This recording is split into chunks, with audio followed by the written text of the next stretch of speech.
আদব রক্ষা করুন, ইমান নষ্ট হয়ে যাচ্ছে, সবকিছু বাতিল হয়ে যাচ্ছে। ময়ূষী নারী হলেও আপনি জাহান্নামী, ময়ূষী নারী হলেও জাহান্নামী, ময়ূষী নারী হলেও জাহান্নামী। আপনার সব আমল বাতিল হয়ে যাবে। দেবরের ছেলের সামনে বের হতে পারবেন না।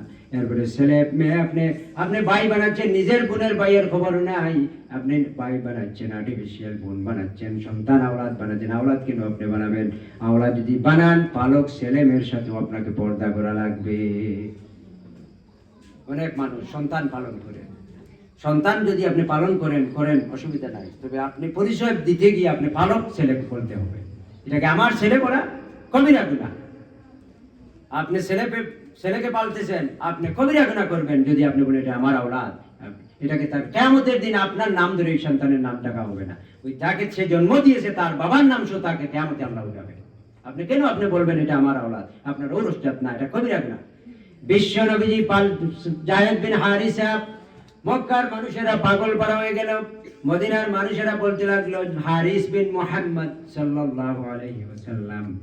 আল্লাহ বরদাস্ত করলেন না, আল্লাহ রাগান্বিত হয়ে গেলেন, বলে দিলেন মুহাম্মদ বলো না রাসূল, আপনি তাদেরকে বলে দাও হারিস জায়েদ ইবনে হারিসা বলার জন্য।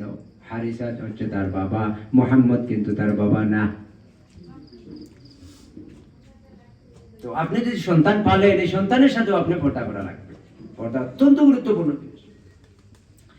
বিশ্ব নবীজি বলেছেন এত সহজ রাস্তা মহিলারা জান্নাতে যাওয়ার জন্য, আর ওই মহিলারা দুনিয়ার জীবনে রক্ত সম্পর্ক নষ্ট করতেছে।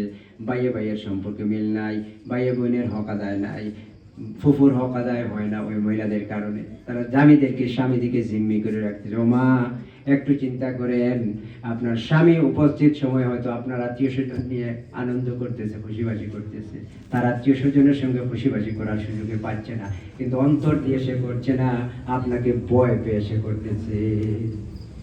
আপনার আত্মীয় স্বজন তার রিলেটেড না, ব্লাড রিলেটেড না, রক্ত সম্পর্ক না, মজবুরিতে আপনার কথা শুনে আপনাকে খুশি করতে গিয়ে উপস্থিত সময়ের জন্য আপনার আত্মীয়দের সঙ্গে একটু সময় দিচ্ছে, কিন্তু তার অন্তরটা কাঁদতেছে তার বোনের জন্য, তার মায়ের জন্য, তার ফুফুর জন্য, তার ভাইয়ের জন্য।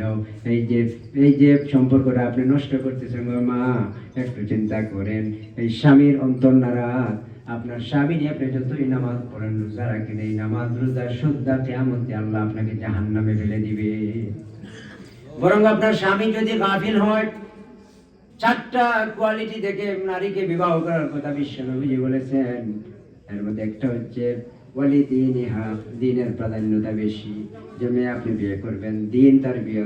আর নবীজি বলেছেন তোমাদের মধ্যে যদি স্বামী এবং স্ত্রীর মধ্যে একজন যদি দিন একটু বেশি জানে, আরেকজনের দিনদারি একটু কম জানে, ওই স্বামী যদি বেশি জানো তাহলে স্ত্রীকে দিনদারি শিক্ষা দাও, স্ত্রী যদি বেশি জানো তাহলে দিনদারি তুমি শিক্ষা দাও।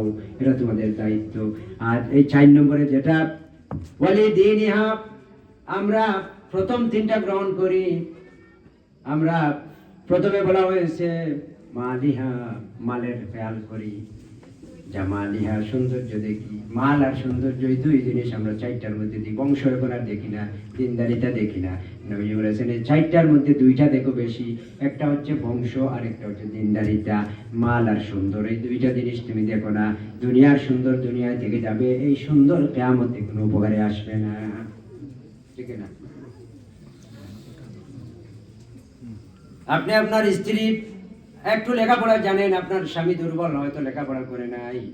আল্লাহ বলেছেন আনফুসাকুম ওয়া আহলিকুম নারা, আপনি জাহান্নামের আগুন থেকে নিজেও বাঁচো আর স্বামীকে বাঁচাও। আপনি আপনার স্বামীকে বলেন ও স্বামী, আপনার মায়ের খেদমত করেন, মাকে একটু হেল্প করেন, মায়ের জন্য যা লাগে আপনি দেন। আপনার বোন 15 দিন হয়েছে আপনার বাড়িতে আসে নাই, একটু আপ্যায়ন করেন, ফোন করেন। আপনার স্বামীকে পরামর্শ দেন, দিয়ে বলেন আপনার স্বামী আপনার বোনকে একটু কল দিয়ে দেখেন সে ভালো আছে নাকি। বোনকে দাওয়াত দেন, বোনকে বলেন আসার জন্য। ফুফুকে একটু কল দিয়ে খবর নেন ফুফু ভালো আছেন কি না, ফুফুকে দাওয়াত দিয়ে আনেন, আমি একটু সেবা করব। আমার শাশুড়ি থাকলেও তো আমি সেবা করতে পারতাম, শাশুড়ি আজ নাই, তাহলে একটু আপনার খালাকে নিয়ে আসেন, আপনার ফুফুকে নিয়ে আসেন। আল্লাহ নবী বলেছেন কোন সন্তান যখন তার মা হারিয়ে ফেললো, মা হারানোর পরেও মায়ের খেদমত করার রাস্তা আল্লাহ সুবহানাহু ওয়া তাআলা রেখে দিয়েছেন। খালাতুকা উম্মুকা মানজিলাত,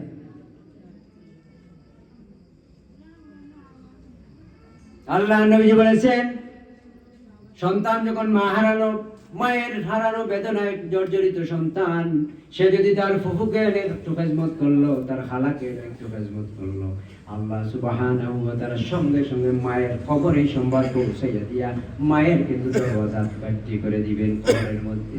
মা ডেকে ডেকে বলবেন, ফেরেশতাদেরকে বললেন, আমরা এতদিন থেকে এই স্ট্যাটাস এইরকম ছিলাম, কবরের মধ্যে আমাদের পজিশন ছিল, হঠাৎ করে পজিশনটা একটু আপগ্রেড হলো, চেঞ্জ হলো, কারণ কি? ফেরেশতারা বলবেন, ও আল্লাহর বান্দি, ও আল্লাহর বান্দি, তোমার নেককার আওলাদ তুমি রেখে এসেছো, তোমাকে না পেয়ে, তোমার খেদমত করতে না পেরে, দুনিয়ায় থাকতে তোমার খেদমত করেছে।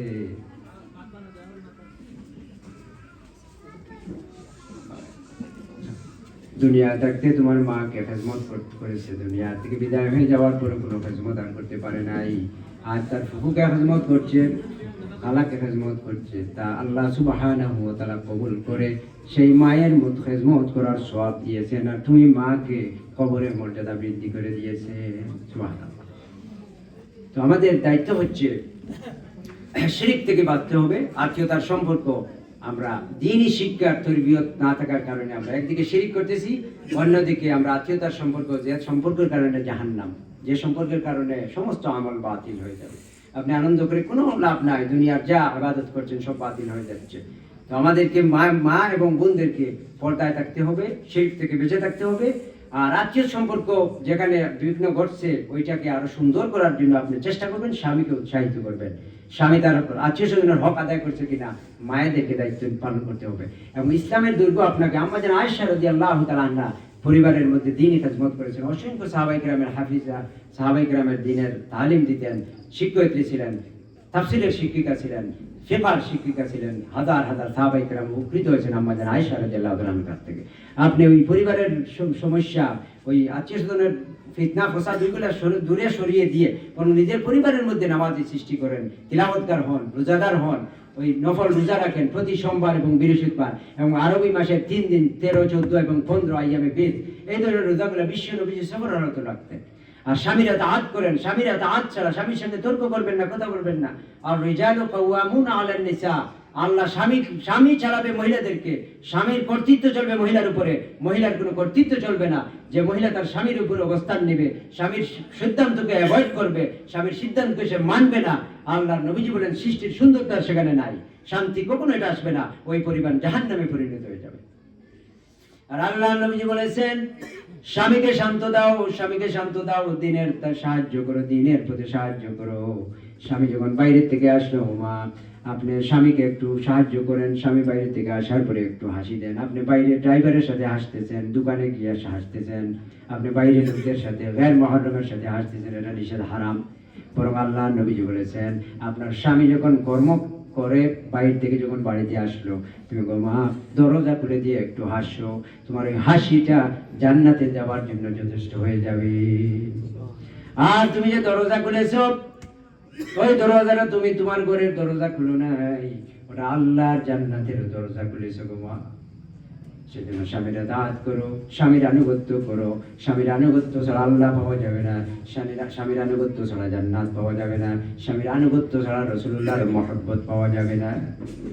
আম্মা জান ফাতিমা রাদিয়াল্লাহু তাআলা আনহা, তিনি এরকম ছিলেন না, এত পর্দান ছিল মহিলা, বলেছেন রাসূলুল্লাহ একদিন বলেছেন, গো মা তুমি 4টা জিনিস আমি দেই, এই 4টা জিনিস যদি তুমি আমল করতে পারো, তাহলে জান্নাতের 8টা দরওয়াজা, এর মধ্য দিয়ে যে দরওয়াজা দিয়ে খুশি, ওই দরওয়াজা তুমি জান্নাতে ঢুকতে পারবে গো মা।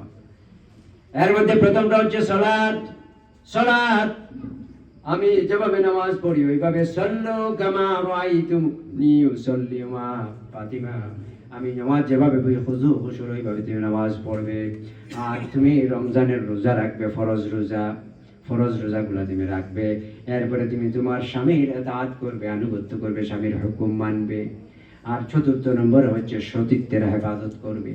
তবে মা প্রথম 3টা যদি দুর্বল হয়, আর 4th নম্বরে যেটা সতীত্বের হেফাজতটা যদি মজবুত হয়, আল্লাহ সুবহানাহু ওয়া তাআলা ওই প্রথম 3টার দুর্বলতা দূর করে দিবে। আর তোমার যদি 4th নম্বরের ওইটা যদি মজবুত থাকে, বেশি মজবুত না থাকে, আর প্রথম 3টা যদি মজবুত থাকে, বেপরদা থাকার কারণে ওই প্রথম 3টাও তোমার নষ্ট হয়ে যাবে গো মা। আম্মা জান ফাতিমা বলেন, বাবা গো, আজ থেকে আমার শিক্ষা হয়ে গেছে গো বাবা, আমি সুন্দরভাবে আমার জীবন চালাবো, আর কোনদিন আমাকে আর বলতে হবে না, আমি এমন ভাবে জীবন চালাবো আমার মৃত্যুর পরেও কেউ জানবে না আমি কত লম্বা ছিলাম, কত চওড়া ছিলাম, কত মোটা ছিলাম, আমার মৃত্যুর পরেও আমাকে অনুমান করতে পারবে না গো বাবা। আল্লাহ নবীজি বলেন, আমার ফাতিমা আমার নসিহত শোনার পরে এমন পরিবর্তন হয়েছে, আল্লাহ সুবহানাহু ওয়া তাআলা খুশি হয়ে আপনারা যারা মহিলা সব জান্নাতে যাবেন, আপনাদের সমস্ত মহিলাদের সর্দার আল্লাহ বানিয়ে দিয়েছেন ফাতিমাকে। হযরতে ফাতিমা হচ্ছেন সর্দারিনী, জান্নাতের সমস্ত নারীদের সর্দার ফাতিমা, একমাত্র পর্দা করার কারণে। খাদিজাতুল কুবরা রাদিয়াল্লাহু তাআলা আনহা, তিনি স্বামীর কাছে বিবাহ বসলেন 40 বছর বয়সে, নবীজির বয়স 25 বছর। তিনি এত ধনী ছিলেন, মক্কার মধ্যে শ্রেষ্ঠ ধনী, সম্পদ রাসূলুল্লাহর কিছুই ছিল না, কিন্তু নবীজির বসে আসার পরে তার সব সম্পদ নবীজির হাতে উঠায় দিয়ে দিনের মধ্যে বিতরণ করলেন। অনেক দিন উপাস কাবাস করলেন, একদিন স্বামীর সাথে কিছু ঝগড়া করেন নাই, স্বামীকে একদিনও বলেন নাই, স্বামী আমি তো এত ধনী ছিলাম, অবস্থা আমার ছিল, তোমার বাসায় বাড়িতে আসার পরে বিবাহ হওয়ার পরে আমি উপাস কাবাস করছি, একটা খেজুর আর আধা গ্লাস পানি পান করতেছি, নবীজিকে জীবনের জন্য বলেন নাই। বরং আল্লাহ নবীজি 3 দিন হোক 2 দিন হোক তাবলীগের জন্য দ্বীনের দাওয়াতে যখন বের হতেন, বিশ্ব নবীজি বলেন, খাদিজার পেটে খাবার নাই, উপবাস অবস্থায় একটা খাজুর আধা গ্লাস পানি পান করেছে, কিন্তু আমি এই দিন এসে দরজায় নক করার আগে খাদিজা আমার জন্য দরজা খুলে দিত। একটি রাতের জন্য খাদিজা যতদিন জীবন করে যাপন করেছে, সংসার করেছে আমার সঙ্গে, খাদিজা একদিনের জন্য কোনো অভিযোগ দেয় নাই, আর একদিনের জন্য আমার আগে বেডে শুতে যায় নাই। এইভাবে আমাদের আদর্শ হচ্ছেন রাসূল। লাকাদ কানা লাকুম ফি রাসূলিল্লাহি উসওয়াতুন হাসানা। আর রাসূলুল্লাহর কাছে আদর্শ রেখেছেন আল্লাহ সুবহানাহু ওয়া তাআলা আপনার আমার সকলের জন্য। আর রাসূলুল্লাহ সাল্লাল্লাহু আলাইহি ওয়াসাল্লামের বিবিরা রাসূলুল্লাহ থেকে আদর্শ পেয়েছেন, আর আপনারা যারা মেয়েরা এসেছেন আপনারা আদর্শ নেবেন বিশ্ব নবীজির মেয়েদের কাছ থেকে, বিবিদের কাছ থেকে। এমনি শুধু দোয়া করলাম যে খাদিজা জান্নাতে যেতে চাই, আয়েশা যেতে চাই, আপনি জাহান্নামের কাজ করছেন, আপনি স্বামীকে তার মাঝ থেকে বঞ্চিত করছেন, আপনি শিরিক করছেন, আপনি অভিশাপ দিচ্ছেন, আর আপনি দোয়া করছেন খাদিজার সাথে জান্নাতে যাবেন, আয়েশার সাথে জান্নাতে যাবেন। এইটা আপনার বাপের বাড়ি না, এটা মামুর বাড়ির বারান্দা না। জান্নাতে যেতে হলে ভালো ভালো আমল করা লাগবে, জান্নাতে যেতে হবে। জান্নাতে আমরা সবাই যেতে চাই, আল্লাহ বলে দিয়েছেন তোমরা ঈমান আনো প্রকৃতভাবে, আর ভালো ভালো কাজ করো, আমার হুকুম মানো। স্বামীর আনুগত্য যদি না মানো তুমি জান্নাতে যেতে পারবে না। কেউ যদি তার স্বামীকে অল্প একটু নারাজ রেখে শরীয়তের বিষয়ে পুরো রাত নারাজ রেখে সে মারা যায়, বিশ্ব নবীজি বলেন আমি ওই মেয়ের জিম্মাদার নিব না, সে জাহান্নামী। যে মেয়ে তার স্বামীকে নারাজ রেখে রাত পার করে দিল, আল্লাহ নবী বলেন সকাল হলে সে জাহান্নামী। আর যে সকাল থেকে সন্ধ্যা করলো, রাত সে মারা গেলে রাতেও সে জাহান্নামী। আল্লাহ নবী বলেন ওই ধরনের মেয়ের থেকে তোমরা বেঁচে থাকো। জিনের মধ্যে যেভাবে শয়তান আছে, মানুষের মধ্যে এরকম শয়তান আছে, মিনাল জিন্নাতি ওয়ান নাস। এই ধরনের ফাহিশা কাজ যে আমরা করি, এর মধ্যে মানুষ শয়তান, জিন রূপী শয়তানও আমাদের কুমন্ত্রণা দেয়, আর মানুষ রূপী শয়তান আপনার আমাকে ধ্বংসের দিকে নিয়ে যাবে। কুমন্ত্রণা দিয়ে আমাদেরকে মাহফুজ করতে হবে, আমাদেরকে গুনাহ থেকে বাঁচতে হবে, বড় বড় গুনাহ থেকে। এই ধরনের শিরিক, মা বাবার অবাধ্যতা, এই ধরনের রক্ত সম্পর্ক নষ্ট করা, এই ধরনের বড় বড় জুলুম আকবারুল কাবায়ের থেকে যদি ফাহিশা থাকে, আল্লাহ সুবহানাহু ওয়া তাআলা বলেন এই ধরনের বড় বড় গুনাহ আকবারুল কাবায়ের, এগুলা থেকে তোমরা যদি বেঁচে থাকতে পারো, তাহলে দৈনন্দিন জীবনে যে ছোট ছোট গুনাহ করো, আমি আল্লাহ তোমাদের এই গুনার দিকে তাকাবই না, বিনা তাকাইয়া তোমাদের এই গুনাহ আমি আল্লাহ মাফ করে দিব।